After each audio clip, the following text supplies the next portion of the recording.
welcome to Porsche Club Insider Podcast. This is not the first time that PCA is doing a podcast. In fact, we did a podcast back in the late 2000s. I'm here. I'm Vu. I'm PCA's executive director, and I have Manny Albin, the latest addition to the PCA staff, our technical director. Manny, welcome. Yeah, thank you. You just reminded me about that podcast many years ago about the autocross.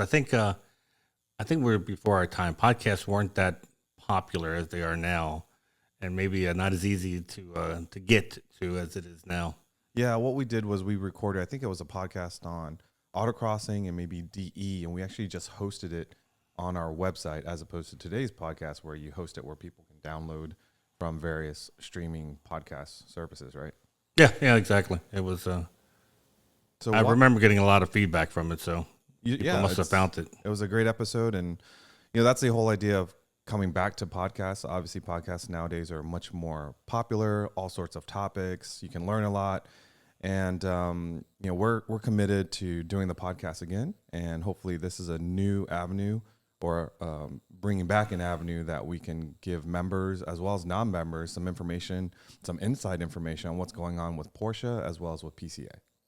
Yeah, I don't think a lot of members realize that the national office not only helps, obviously, members and volunteers, but also is looking to bring in new members, and a lot of that's through content creation and using media. So anything gets our name out there to reach Porsche owners or potential Porsche owners to join the club, that's important. So let's give our listeners sort of a inside scoop of what we're going to be talking about today. So we're going to talk about, it's almost like what we do at staff meetings at the national office. You'll get a little flavor of that. Who's going to talk about some upcoming events that national host. We'll have Rob Sass, our editor, on to talk about some of what's going on in Panorama, coming up, interesting articles. Damon Lowney will talk about videos he's working on, once again, content creation. And then we're going to finish up with the bike ride. The long since I came on in April, I heard about this bike ride, and it finally happened this past weekend. So it'll be fun to hear the behind the scenes of what really happened. And I think our goal with this podcast is, today we have some topics to cover, but hopefully listeners, members, non-members will give us some ideas of what they'd like to hear, what's going on with PCA. And obviously if we have some cutting edge news from Porsche or PCA, we'll definitely put that into the topics as well. All right, so let's talk about what's coming up in PCA. Right off the bat, October 13th through 16th will be the Treffin at the America Club in Wisconsin. So you want to talk a little bit about that? Well, Treffin, that's an event that was only associated with their trip to Germany, the factory trip, and then we made a Treffin USA, and boy, it really took off. This was a higher scale event that PCA came up with. David O'Neill, and he really saw that there was a need for a little bit better, a little nicer accommodation, nicer food, limited type of an event. And it's, 3 or 4 days of social and driving. It's tours. Exactly. You tour all day, and then you have dinner together, and it's all pre-planned and preset, and they sell out almost immediately. They do, and it is a different program. We have, what I love about PCA is we offer a diverse program of things that you can do, right? You can do the social stuff. You can do tours with your local. You can do zone events. Nationally, you can do Porsche Parade, which is the most amazing event ever. But then this Treffin here is more of a quaint couples retreat, 4 days, 5-star restaurants, five diamond hotels, no competition at all. It's all about tours and just hanging out with like-minded people and driving their Porsches on beautiful roads. And the Treffin in Wisconsin is no different. It's going to be at a beautiful hotel, the American Club. They will also have lots of tours. They'll be around the Kohler family and the Kohler manufacturing. Those of you that are familiar with that name or think you know that name, it's because usually when you're going to the restroom, you see the name Kohler, and that's the Kohler that we're talking about. And I think they have a museum. If I remember when we had the parade in Wisconsin or Milwaukee, they actually had like a toilet museum. That's going to be interesting. I didn't realize. Not interactive, I was told, but it was a museum of all the different toilets they've ever made. So Should be a good one. Never boring. All right, let's see. Tech Tactics. We've been on, what are we, 35th, 36th episode? It'll be 36, yeah. 36th episode, and November 6th. What are we talking about? That will be about installing aftermarket seats in your car. So really targeted towards people who are probably on doing track events or autocrossing, want to get a seat that's a little bit more high performance and what's involved, because it's simply not going out there and just buying a seat and expecting just to bolt it in. It's going to perform just like a regular seat. There's a lot more involved. So we have Tom Chan from TPC Racing, who's going to come around, and he's going to show us, what to look for. And actually, Damon's going to be bringing his Cayman into the garage, and we're going to see the struggles he had with making these seats fit into his car. Once again, it's not a matter of going on Amazon and finding a seat and just expecting everything to fit perfectly. There's a lot more involved to it. Absolutely. That's probably one of my favorite upgrades for any car, is having a sporty seat, so to speak, installed, because it really does make a difference on how the car feels and what you can feel with what the car is doing in high performance driving environments. For those of you that aren't familiar with Tech Tactics Live, it's based off of our YouTube channel. If you just go to YouTube and go to Porsche Club of America, you'll see not only all the other videos that we do, but you'll see the schedule and past Tech Tactics Live events. And what's fun with Tech Tactics Live, what I really enjoy, is if you watch it live on Wednesday, you'll get to interact and ask questions. Yeah, plus they have a couple door prizes they give out. You don't have to be a member to participate. You do have to be in North America in order to win. We don't ship to Europe or Asia, but anyone can watch it and participate. Half the fun is the comments. Yeah, the live chat is pretty lively.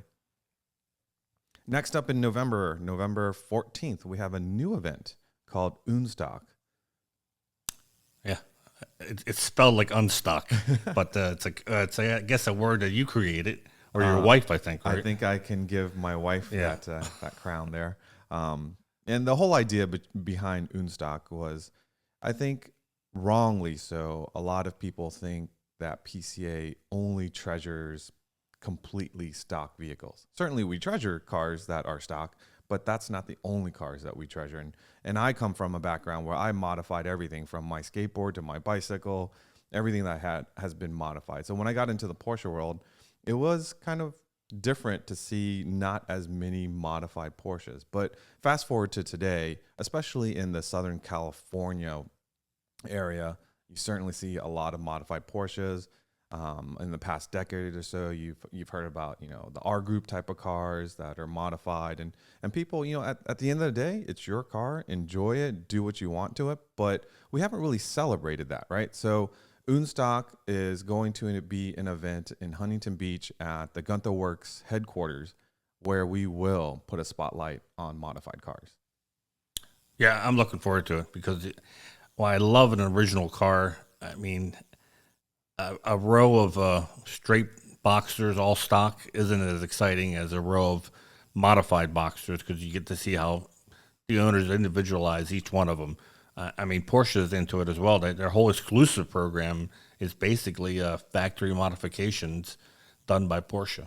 So this is people doing their own modifications to the car and their own interpretation of what their dream car is.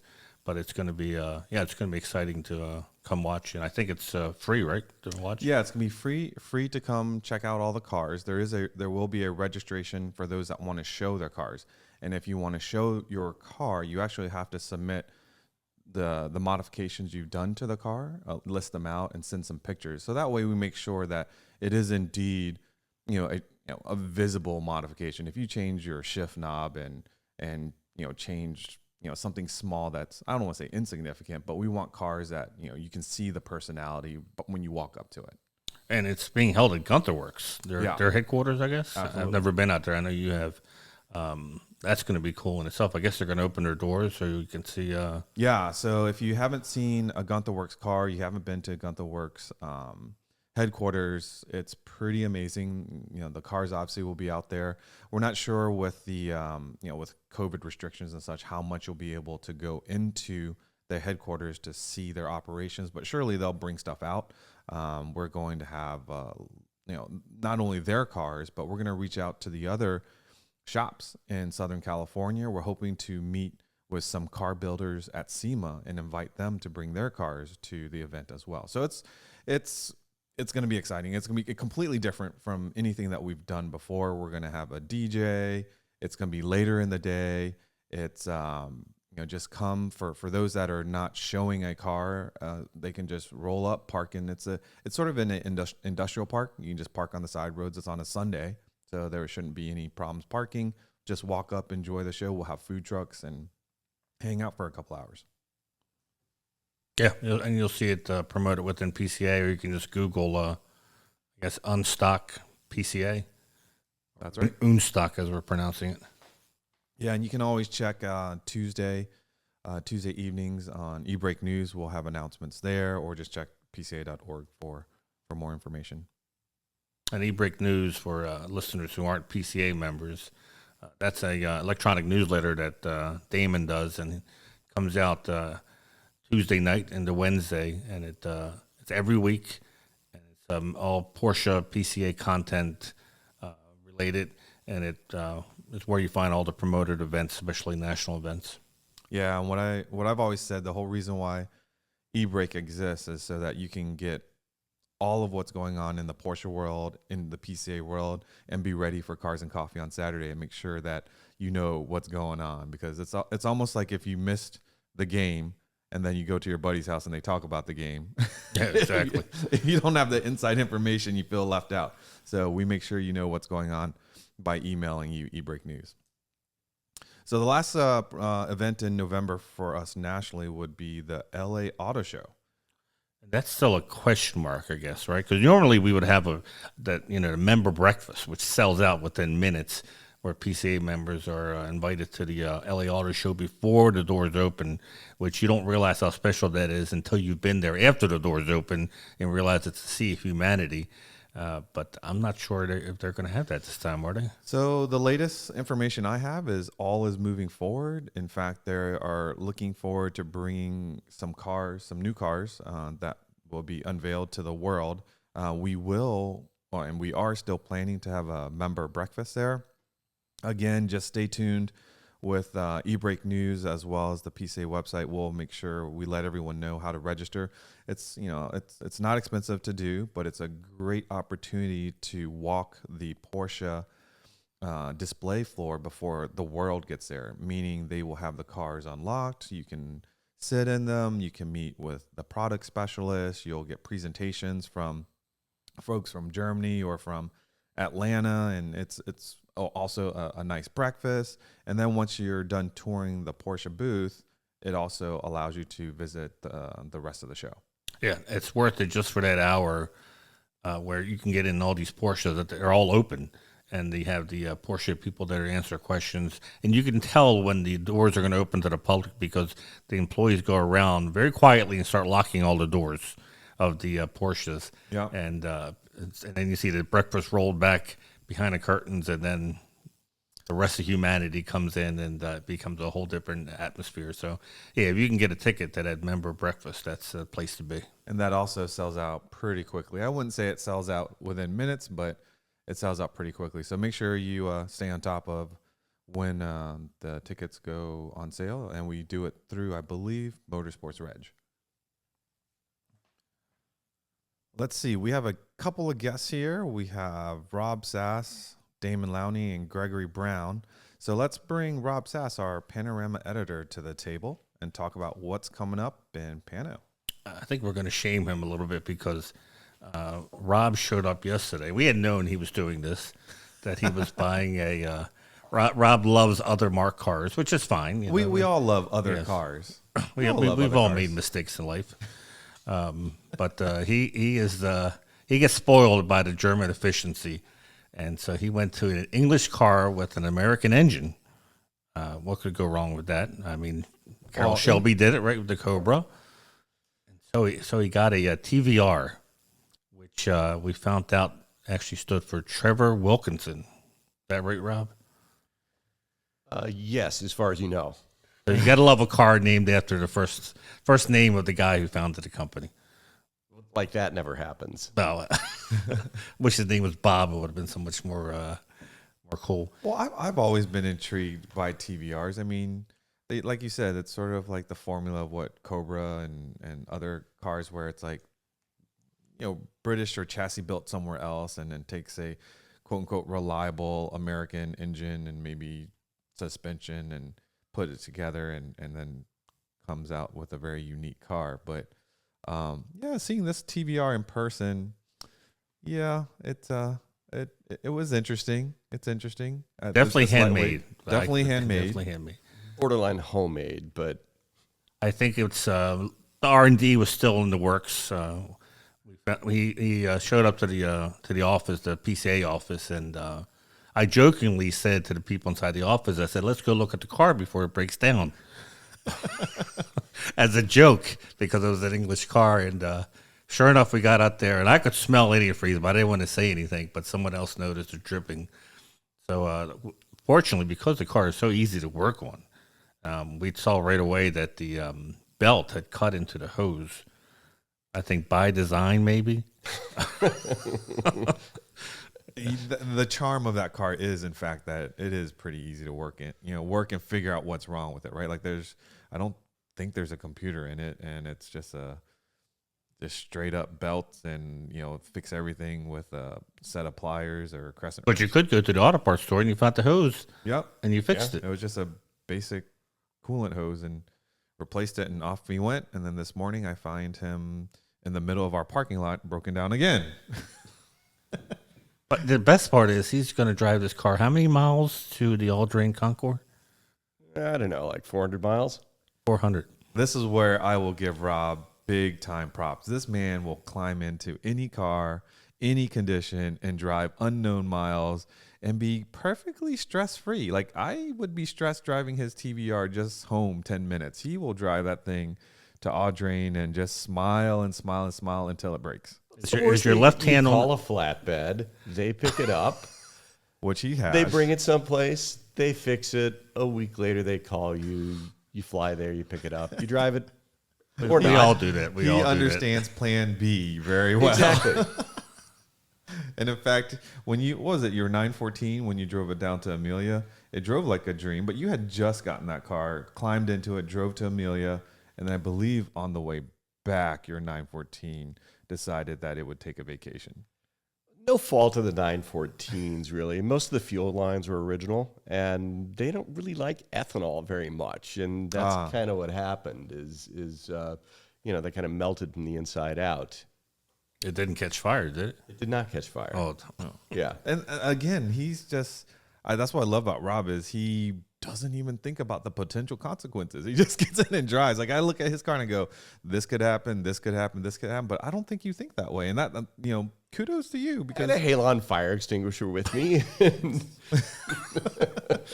No, I mean, that's what you sign up for when you buy an old car. Shit is going to break, and that's just the nature of the thing. I mean, if that's not what you want, if that's not what you signed up for, that's fine. That's why they have CPO cars. That's why they have new cars with warranties.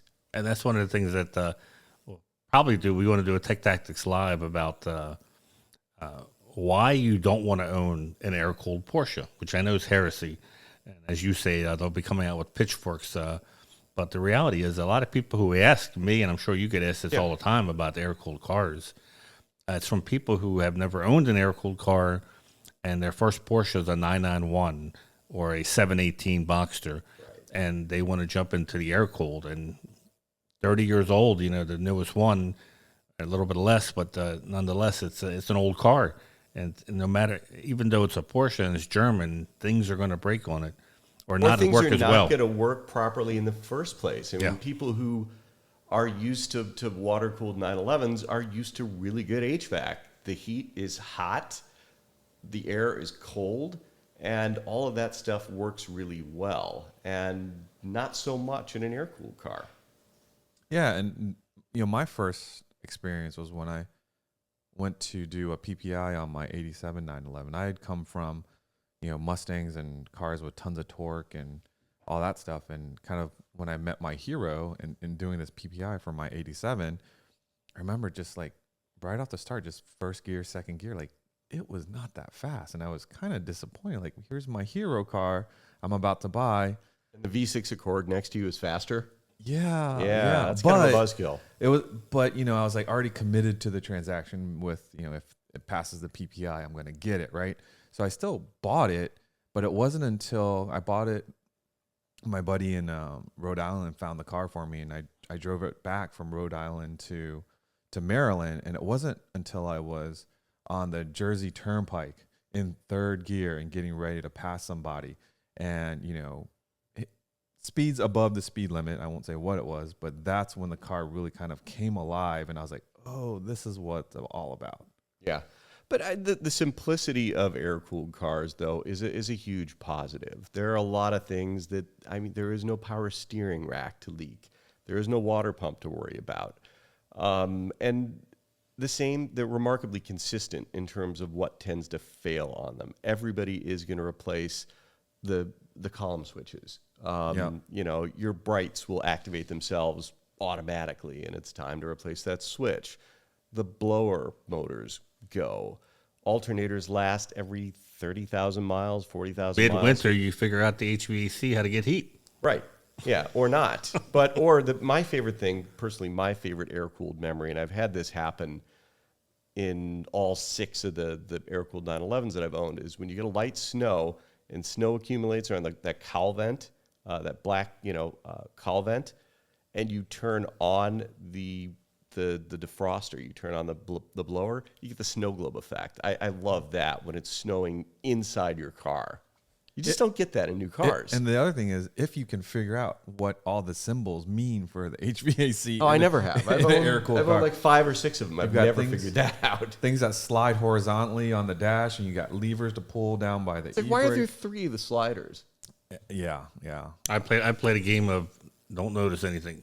Switch it over, still don't notice anything. Right.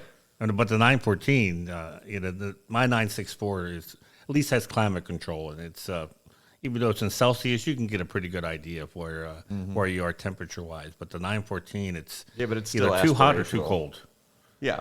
There's 2 things that people don't consider or maybe are not aware of when they get into a air-cooled car that I think is kind of significant, especially if you plan to use it with your significant other. And one of it is, what happens when you guys have driven your air-cooled cars for maybe just half an hour and then come back home and see your family? Like, they know you've driven an air-cooled car. Why? You stink. You stink. Exactly. Yeah. You definitely stink. Yeah. Yeah, I've heard that before. But again, we appreciate that. That's a nice aroma to us. Right. But to the rest of the world, they're like, you smell like a bucket of oil. Right. Or as my 9-year-old once said when he was a lot younger, Daddy, were you on fire? And the other thing,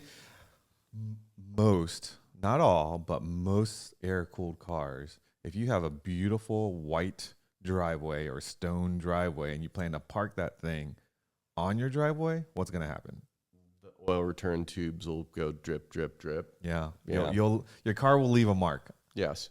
That's why they have power washers. That's power washers and degreasers. But see, this is the stuff that new car owners don't have to deal with. No. Yeah.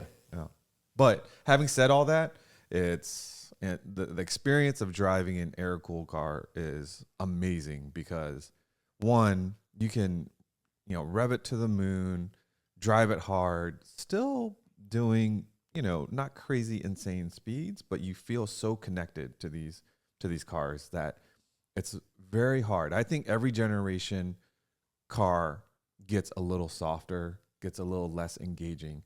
And if you go back to the 80s and 90s or air-cooled cars, you really connect with them. And I think that's why people are so attracted to them. Right, but it's getting harder and harder to connect with them. I don't have one now. I've had 6. The last one I had, I daily drove from about 2011 to 2014, and prices have just gone crazy over the last 6 figures. 6 figures for G-body cars? Yeah.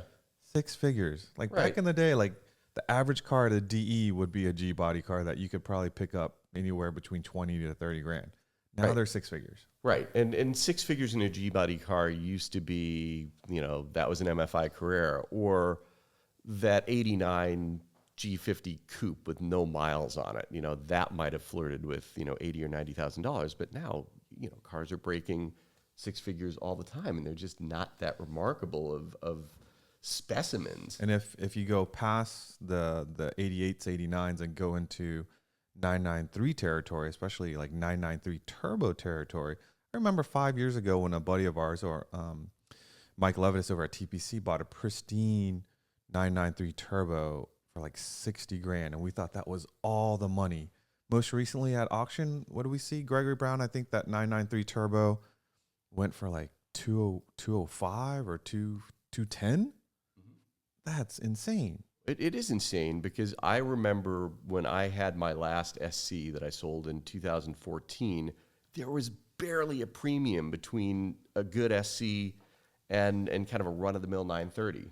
I mean, you could, in a lot of cases, there's maybe a $10,000 premium for a 930 over an SC, and that just seemed crazy at the time. And sure enough, that situation has changed. My concern is we're pricing people out of the car brand that we love.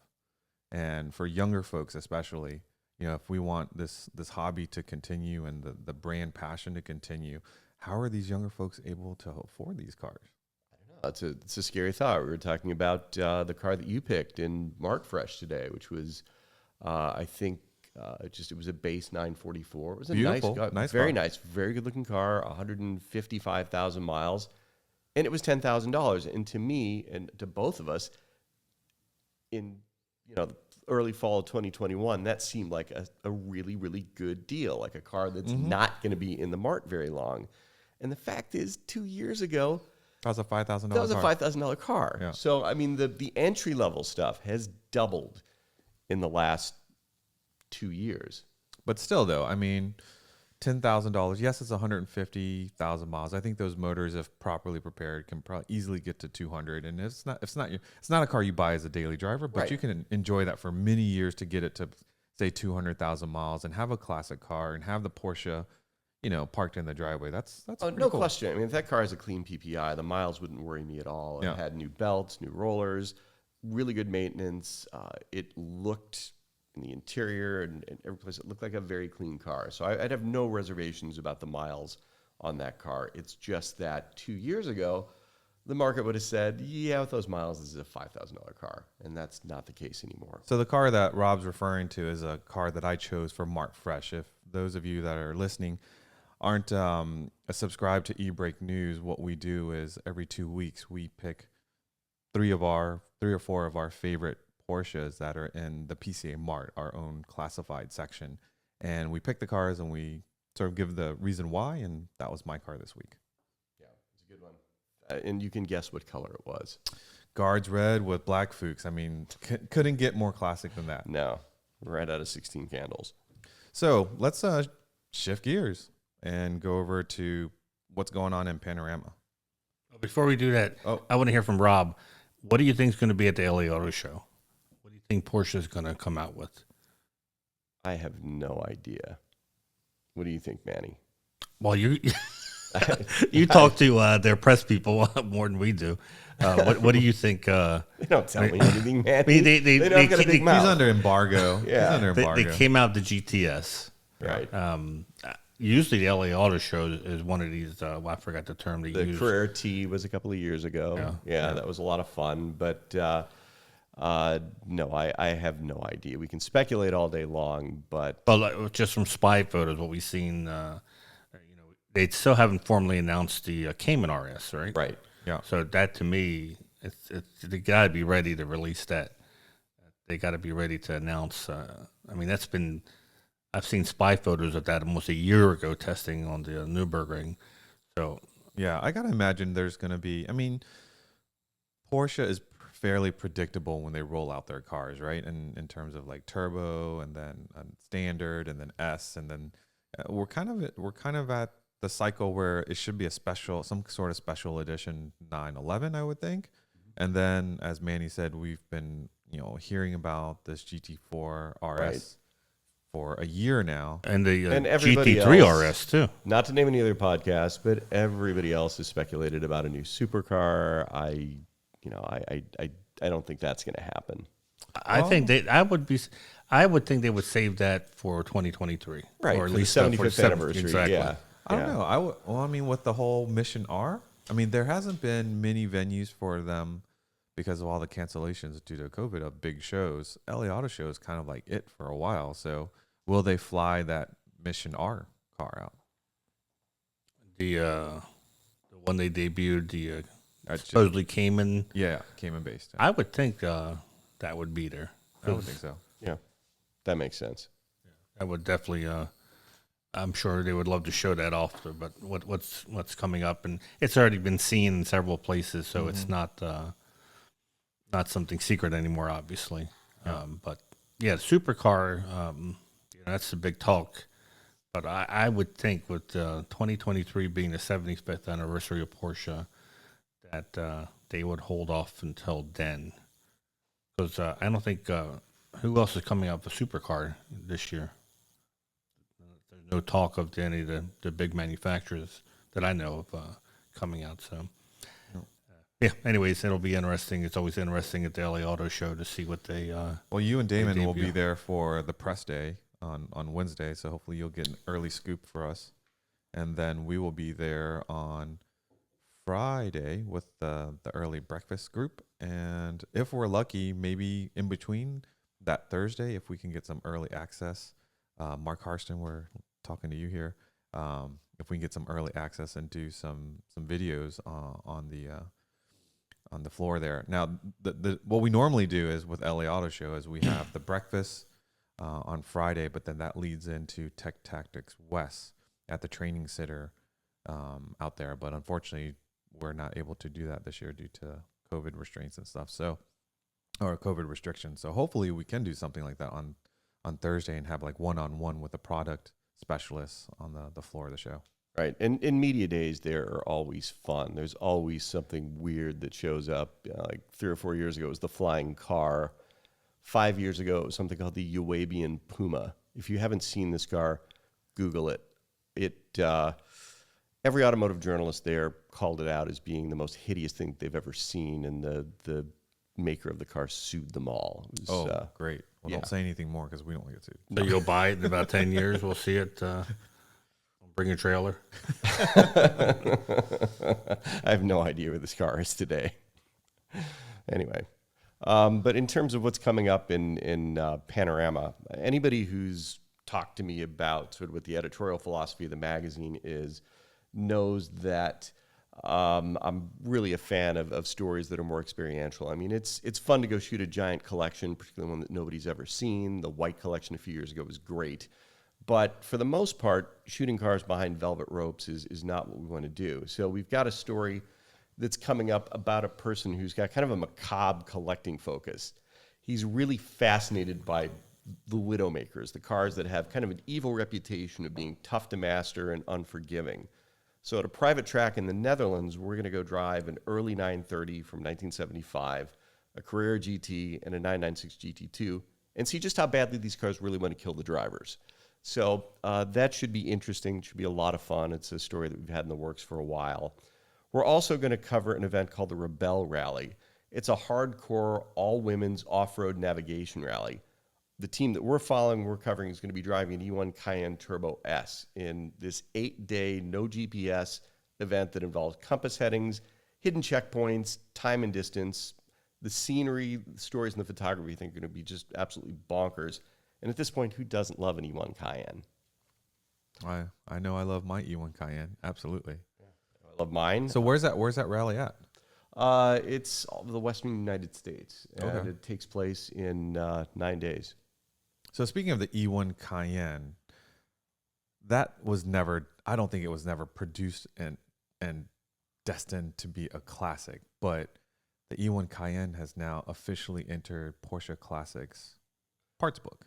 Well, it's also officially entered Bring a Trailer, too. We all remember the 2008 manual transmission GTS that sold for $95,000 about a month ago.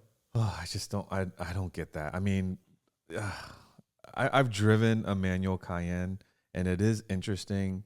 But to me, a manual in a Cayenne just doesn't make sense. Yeah, I'm but did sorry, you drive I'm a manual sorry. base car? Don't hate me for saying that, but Yeah, was it a 6-cylinder base car or was it a GTS? No, it was a GTS. It Okay. was Linda Bynes, a past Zone Rep's car, and it was cool. Yeah. But for what you use and how you drive a Cayenne, a manual doesn't make sense. Plus, the gearing is funky. I mean, let's face it, first gear is incredibly short. It's cool for everybody to see that you have a GTS right in a manual. Right. Yes, I and you want to absolutely- make it is sure rare. that for anybody else who's looking in the window, you're exaggerating your shifts. Right, so and they you can blip yeah. the throttle when you come to Right. the light or when you take off. I get it, but the premium that you're paying for a 6-speed, I will gladly save that premium and just get an automatic, which is just as fun to drive. Right. We're considering an automatic, 08 GTS is a $17,000 or $18,000 car versus 95 for that.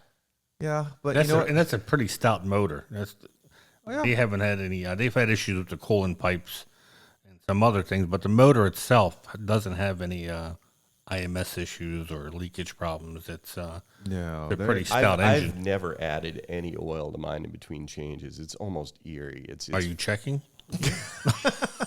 once in a while.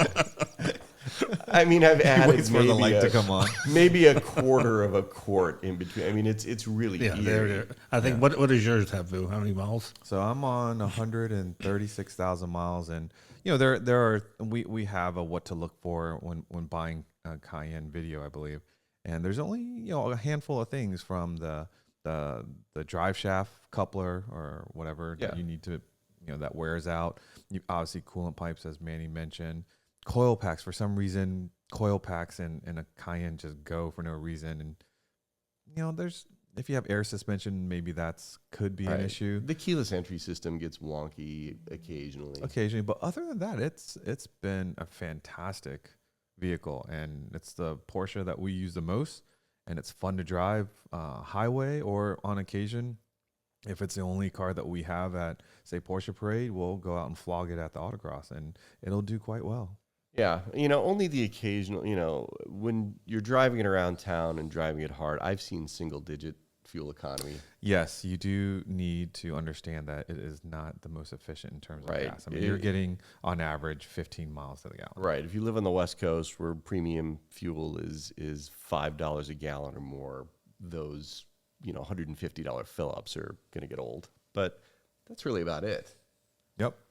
As far as anything else coming up in the magazine, I think the special issues that we've done lately have been pretty fun. And in January, we're doing a follow-up to the first design issue that we did in 2021 in January. That was the one where Michael Allen Ross shot, basically it was, kind of his 200-page masterpiece. And the elements of it and the cars will obviously be different this year, but MAR is shooting the whole thing again, and anyone who is familiar with Michael's work knows what that means. So we're really looking forward to the first issue of 2022. Well, I really have to commend you and the Panorama team for keeping Panorama at its level, and in fact probably elevating it through the difficult year that we've had. A lot of cars in the past, a lot of stories have come from events that we've either held or events that we've attended, and since the pandemic there hasn't been many. So the fact that you, the team, the photographers, and finding individuals to still share the story of their cars and keep the pages full and vibrant, and keeping all of our sponsors and advertisers happy with what content we're producing. Kudos to you guys. I appreciate that, and the team is fantastic. All of our freelancers, Richard Barron, our art director, Amy Skoogstrom, our executive editor, there's a combined probably 200 years of automotive publishing experience behind it. Let's see if we have Damon Lowney around and we can bring him to the stage, so to speak, and talk about what's going on with digital media. Alrighty. Hello, everybody. I'm Damon Lowney, the digital media coordinator for Porsche Club of America. So for those of you that have been to PCA events, usually Damon is the one running around with the camera trying to get the shot or trying to make sure we capture video to share with all of our members and those that watch YouTube. But also he's in charge of a lot of the content on Facebook, on all the YouTube videos. He's editing, he's filming, he's a jack of many trades. That's correct. And for those who've never been to the PCA office, 6 of us sit in a pod of cubicles, and Damon sits on the serious side, I found out, because it's him, Robert Forsythe, the digital architect, and both of them are always wearing headphones because Damon's doing a lot of editing, and then Mariella, our events manager, and then the other side is Connor Henderson, Club Racing, very young guy, about 27, I think, Jim Hemmig, the marketing, and then me. And that's where evidently the interesting conversations come out of the most mundane things that we discuss Porsche related. So Damon is on the serious side. So every time you look at him, he's at least faking that he's working because he's got these headphones on. He's intensely looking at his screens. I don't know that side is the serious side. They've just got their head down, trying to stay under their radar and just kind of cranking out the work. And I see, I know how much video, how much content that he constantly has to go through, and he works with multiple contractors to make sure that we're pumping out videos once a week, social media on a daily basis. So he's just got his head down low and just cranking work out. Yeah, no, definitely it's a bit quieter in the office when it's just the 3 people on our side, and it gets a little bit louder and more interesting when Manny, Connor, and Jim are in the office. So, but it spices things up. We're happy to be back in the office and have sort of a work community again. But yeah, so Vu touched off on our YouTube channel, and one of the things we've done this year is made a commitment to film and publish 1 video per week, which for the most part we've stayed on track with, which means that there are videos coming out. One today is we did a review of the Panamera GTS, which if you want to see the review of a Panamera GTS, a base model, a Turbo S, and I believe a 4S, which Rob Sass drove in Michigan, we have a panorama story out, and then a video on the base model Panamera versus the Turbo S that's already come out, and the Panamera GTS today. So by the time this podcast is published, that will be on our YouTube channel. So for those who know me, I own a 987 Cayman, and it's received a lot of work this year that I've done in my garage and at the PCA National Office. And we've also taken the car to Olin's USA down in Hendersonville, North Carolina, for a special video of putting the car on a shake rig, which tests out, basically tests out the suspension and to make sure that the springs and the shocks are well matched to each other, and what happens when you change the stock suspension and go to a coilover setup like the Olin's Road and Track coilovers that I put on my car. So we have a video out on that. Some of the content we've gotten out of my 987 Cayman has been going down to Olin's USA in Hendersonville, North Carolina. We put the car on a shake rig, tested it when it was stock with stock springs and shocks, and tested it after I installed a set of Olin's Road and Track coilovers. So if you want to see the results of our shake rig tests, head over to PCA's YouTube channel and search for one of our recent videos where we shake a Porsche Cayman.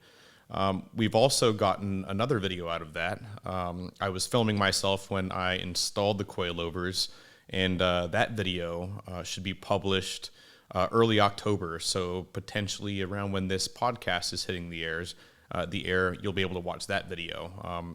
Hopefully. What about the video where you beat Vu in an autocross? Because I know this is what it all led up to. Oh, all yeah, this trip definitely. to South Carolina, all this testing. The reason why he's dumping and I all think, this money and effort into this car. Yeah. And I think Vu retired because wasn't that the last autocross he's done? Yeah, I haven't seen him in when you- autocross Hey, yet, now, so hey, I'm not quite sure. I think he's looking into what's going on concourse there. now. Maybe that's where he can start winning because Oh, you just wait. You Damon just ran over him like Verstappen over Hamilton. I wouldn't go that far, but basically, yeah, Vu and I have a little rivalry, and lately he's been beating me by half a second to a second, and I figured why improve the driver when you can just buy Buy his bars. way. That's how Porsche makes money. So that's what I did, and so I've beaten him once, but That's right. that could be a ringer. Once. That could be a ringer. We'll see at the next autocrosses, maybe next year since we're running out of time. in the autocross season. But yeah, so watch that video. It'll be out by the time this podcast airs, of how to install a coilover suspension. Hopefully I got everything right. Pretty sure I did, but if I didn't, you'll know what not to do. Also coming up is I installed a deep sump, 2-quart deep sump with a metal baffle by LN Engineering, because the car will be taken on track next year, and cooling issues is one of the main issues with taking a 987.1 on the track. So I ended up installing a deep sump. Car doesn't leak. I did it correctly, and we will also be showing you how to do that with a video coming up in mid-October. Now, were you surprised? This is completely changed over from your 987. How surprised were you by the views that you got on your little air-cooled delivery at the Experience Center, which I forgot that you were doing this video, and I saw it come out on eBreak News. And my got first ratioed pretty seriously. Yeah, my first thought was, oh, they must be delivering a restored 911. I'll click on it to watch it. Yeah, and then I as think a soon lot as of I people clicked thought on, that. I saw the bike, and I thought, That was total clickbait. Yeah, it was clickbait. I think about as many people appreciated that as they didn't, but we're happy you guys are all watching the video. Basically, it's not April 1st, but it could have been a good April 1st joke. But basically, we had 2 members took delivery of a Porsche e-bike at the Experience Center, which itself, Porsche won't allow you to do that. But we wanted to have a little bit of fun and see what the Porsche e-bike could do around the test track. So we had one of PCNA's employees on a pedal-powered bike racing the new owner of an e-bike, and the e-bike owner won. But it was all in good fun, and we hope you guys enjoyed it. Yeah, it's some people are way too serious. Some of these comments. I mean, yes, it was clickbaitish. I agree, but it was all in good fun. But back to the e-bike that Porsche produces, and we're going to talk about this trip, this bike trip that we just recently did. It's a legit. It is the Porsche of e-bikes, and it is a legit e-bike. And the people that brought them on our 350-mile plus trip, they would have paid double for it because it really saved their bacon on the long trip. So was it clickbaitish? Yes, but hopefully people just thought it was funny. I enjoyed it, and surprisingly, it's doing well because of the title. But you're seeing a little bit about what Porsche delves into on the bicycle side. This is not the first time that they've built a bike. The bikes that we brought on this trip started. The first ones were built in 1996. So we had the full lineup of bikes, but we'll talk about that in a second. But hopefully people enjoyed that. But we'll get back to our regularly scheduled programming with Porsche content here with the next video. Yep, exactly. so up next we're going to go to the bike story. By the way, that electric bike, Yeah. I think costs as much as that 944 you were looking at in Mark Fresh. Between the two of them, yes. One of them I think was like $8,500, and the other one's like $10,500. Yeah, so that's nothing to sneeze at. That's what a good Boxster was I'll costing wait for the 3 years CPO. ago. Yeah.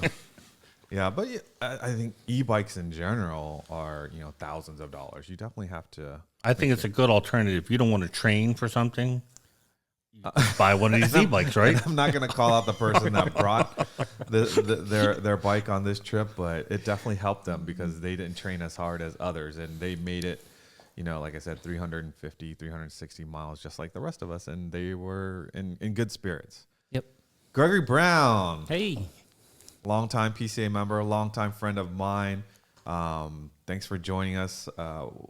He's here today because we just got back from this long ride from DC to Pittsburgh on bicycles. Yes, on bicycles, but we were all on Porsche bikes. And this was sort of the brainchild of Jim Hemmig, our director of marketing, who is like the Porsche bike whisperer, as well as our president, Tom Gorsuch. And they wanted to do a ride from DC to Pittsburgh, as the Gorsuch family did back in the day. And somehow 8 others of us got roped into this and thought it would be a great idea to ride our bikes. And Gregory, I usually rope him into everything. Yeah, he does. In fact, I roped him in to coming here today. He thought we were doing this at our office, and here we are. at the podcast studio on 5 North Main in Bel Air, Maryland.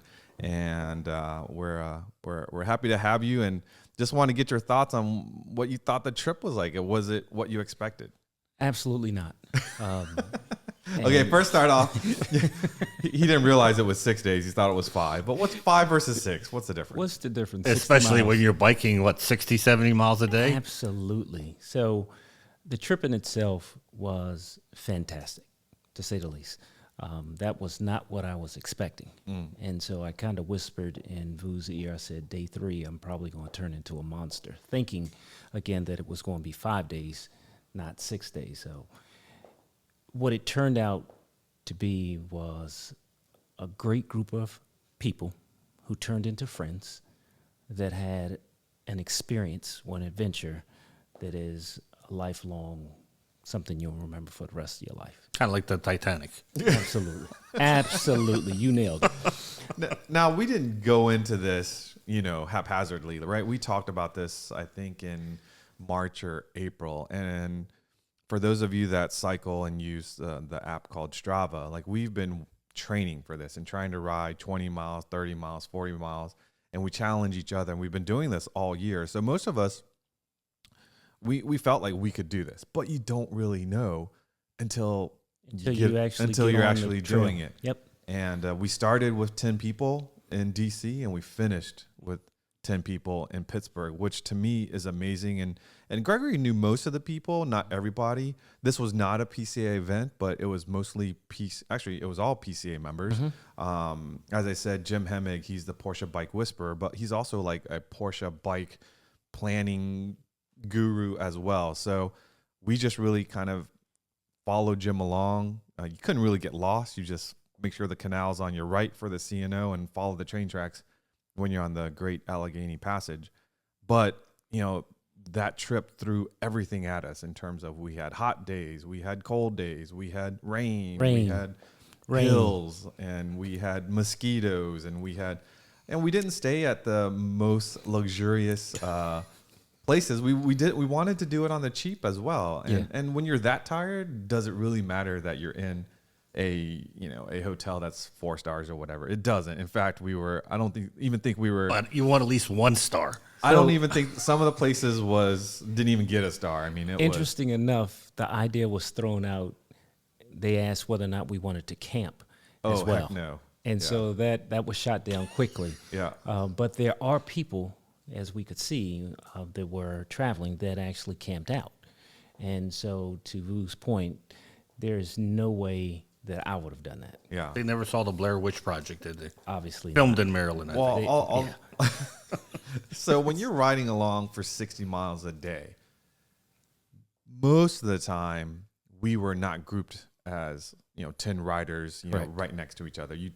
Each rider has sort of their own pace, and there might be 2 at the front, 2 in the middle, a few in the back, and you might change up. But for most of the ride, you were riding with maybe 1 or 2 people, and not all 10.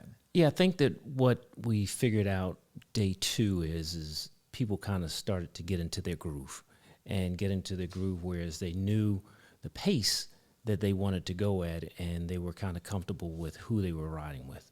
Day 1, I think we kind of bunched up, and everybody was just kind of trying to feel their way through. But after that, to your point, what I started seeing initially was 6 and 4. Yeah. And so the 4 were the 2 couples. And then with the 6, sometimes you'd see 2 people, sometimes you see 4 people together, and sometimes you see all 6 people together. And I was clipped in. And because I was clipped in, I tried to make sure that I wasn't around too many people. Which means what, clipped in? So clipped in means that my shoes have a clip and the pedals so that you are connected with the bike. There's good and there's not so good with that. I can't look at you with a straight face because I have to tell the story of him being really don't have clipped to. in. You don't have to. We're all excited. We go to mile 0 in DC, and literally 10 feet from that little mile 0 piece of Well, it was actually stone. 11 feet. I tipped Is this your over. first time on clipped-in shoes, or? So I'd been training with that for maybe 9 months or so. Yeah. So the answer is no. I try to give you an out here. And so we were waiting on people, and the thing is with clipped-in shoes at low speeds, you always remember to unclip because Right. if you happen to stop, you got to put your foot down. Well, someone at mile 0 or 11 feet away from mile 0 made a little U-turn, forgot to unclip, and his nickname is now Turtle because he fell over and his legs and arms were in the air with a bike attached to him, just like a turtle. Great experience, I promise. So we were a little bit worried that was the first incident we had for our trip. But you know what? After that, okay, he turtled one more time later in the week. but you know, for having bikes my bike was 26 years old. We had, you know, bikes of like vintage, and then we had the newer bikes. No one on the trip had any mechanical issues. The only thing that we had was a few flat tires, which you can expect from the hard terrain. We weren't riding on smooth roads. We were riding on gravel with sharp stuff everywhere. And interesting enough, one of the bikes wasn't a mountain bike. Yeah. And so we had a road bike that was with us Not as the well. right bike to bring on Not this at trip. all. But that person, she rode it. She was determined to ride it, and she got through all of it. On her Got through And road. all for of it. someone like me who's not into bikes, but I learned a lot watching you guys train for this and whatnot. This is like bringing a Formula One car on a world rally. Oh, yeah. Absolutely. Absolutely. And when they say this is a road bike, there's literally no tread on her tires. No, we tried. in That's fact- insane. Yeah, we tried to when she shipped her bike to the office, and we tried to get her a different set of tires with a little bit more tread, with a little bit more width.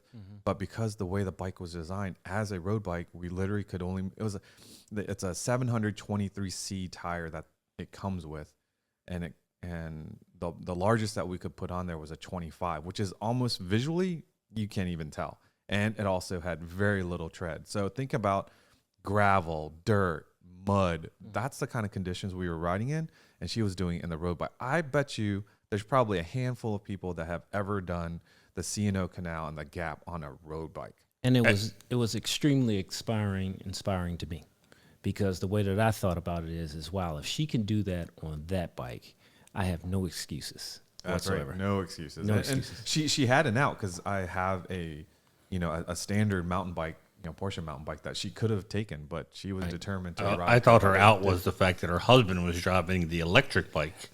That's That what I was thought. made. That's what I thought the out was. Did anyone catch the Freudian slip that Gregory just uttered? It was extremely expiring and then quickly said inspiring. I would have died. Well, So, the toughest day was Wednesday. Yep. Which it was, we had rode 72 miles the first day, 60 some miles the second day. 68. Yeah, and then the third day was, it's just going to be 34 miles. Right. Okay, that sounds like a piece of cake. Yeah.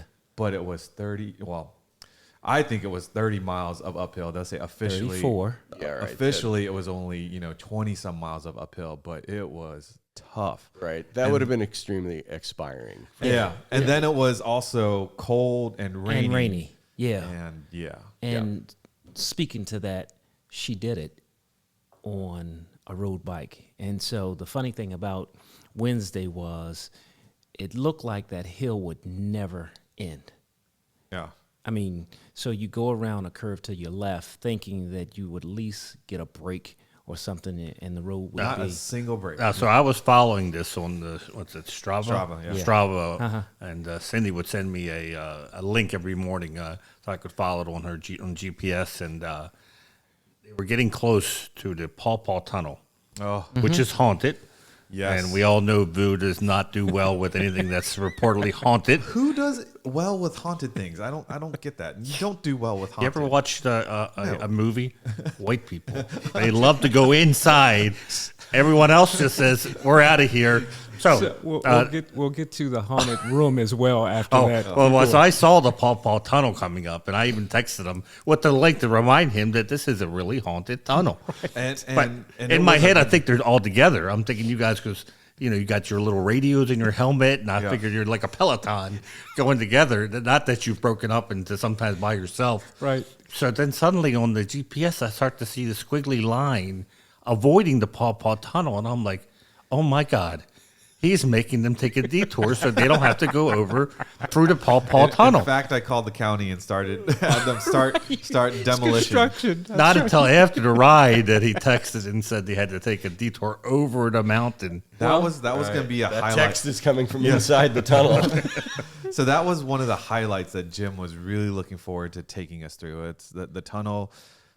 I heard it was haunted, but we would go through it together. No big deal. We brought lights and everything, and Crucifix.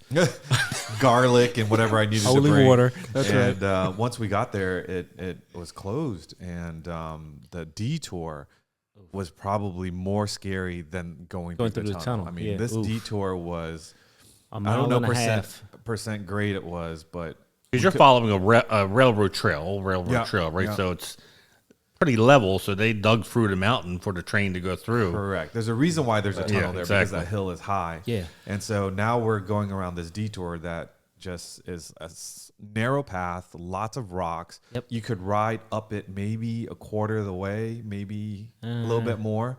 But then it got so bumpy and so vertical, like you had to get out and push up the Bike. hill. Right. Now, those with the e-bikes, believe it or not, cruised right up on Yep. because they had big fat tires and stuff like that. So I think that Vu is being kind by saying a quarter of the way up. And I consider myself somebody that takes on a challenge. And I promise you, maybe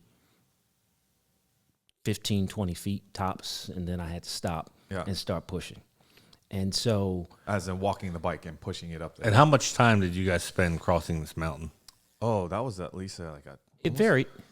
I'd say it varied because like an hour and a half detour. Yeah, it was probably on average about an hour and a half. And detour. was there other bikers doing the same thing, or were you the only one? Yeah, yeah. And- there were other folks too. Everybody was. And there pushing. was somebody at the top of the hill Yeah. that if you wanted to take the easy way out, he would have Oh, yeah, put that's your bike on a bike rack. I have no idea how much he was charging, but Does it I'm matter? sure Yeah.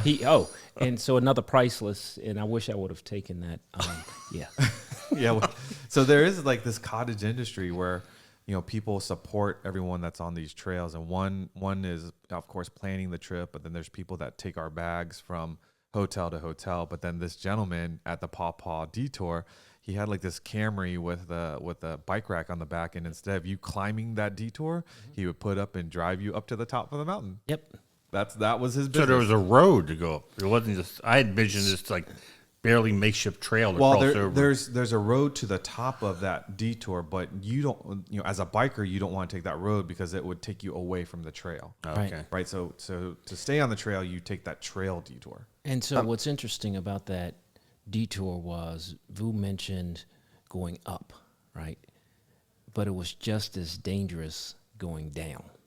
Right. I'm still trying to get my arms around the hour and a half detour to avoid the allegedly haunted tunnel with the It's not because non-existent I didn't wanna go into howling the tunnel banshee. The city or the county was doing some sort of demolition. So actually, we were Whatever. able. Once we got down the other side, you could go into the Paw Paw tunnel. Yes, you could. And I did. I went in for like 10 feet and I turned around. Yeah, I did too. Yeah. Whereas I think Tom went all the way through the tunnel, but you couldn't get out. That's the thing. So you'd have to turn around anyway, and it was pitch black, and my lighting wasn't good. That's my story. I'm sticking. All right, with it. I can see that. Pitch black tunnel with But that's the end that sealed detour. off. That detour was legit scary. other than being scary or avoiding the haunted tunnel. That actually was a point in our trip that was truly scary because one of our riders had the front tire get swept away in front of her and took a tumble down a cliff. Yeah. All right. Well, I mean, the only thing I would say is it needs a better name. Paw Paw Tunnel just doesn't sound scary. I'm sorry. Yeah, but fortunately, she is a trooper, and Absolutely. And I kind of feel like that incident brought everybody together. And Yeah. so day 3, if she had called it quits that day, I would have said Total respect. total respect, Absolutely. totally understand. Yeah. But yeah, so it was a great trip, and We'll probably have to bring Jim Hemmig to talk more about Porsche bikes. But at the end of the day, for those of you that are listening, if you don't have a Porsche bike, we hope you get one. But even if you have any other bike, just get out there and ride. Right? Absolutely. It's just like getting in your Porsche and going for a drive. It's a great way to disconnect. It's healthy for you. It can be a lot of fun. Something you can do with the family and friends, and that's what it's turned into for us. But yeah, so we are I think at the top of the hour with our podcast, Porsche Club Insider here. Thank you so much to all of our guests. Thank you, Manny, for putting this together. Again, thank you to Podcast Studio 5th North Main, and a shout out to the Coffee Bar Bel Air for giving us a little bit of caffeine here to get started. And hopefully you've enjoyed the podcast. And if you do, let us know what you like about it. If you didn't like it, let us know as well. Potential topics down the road. We'd love to hear from you.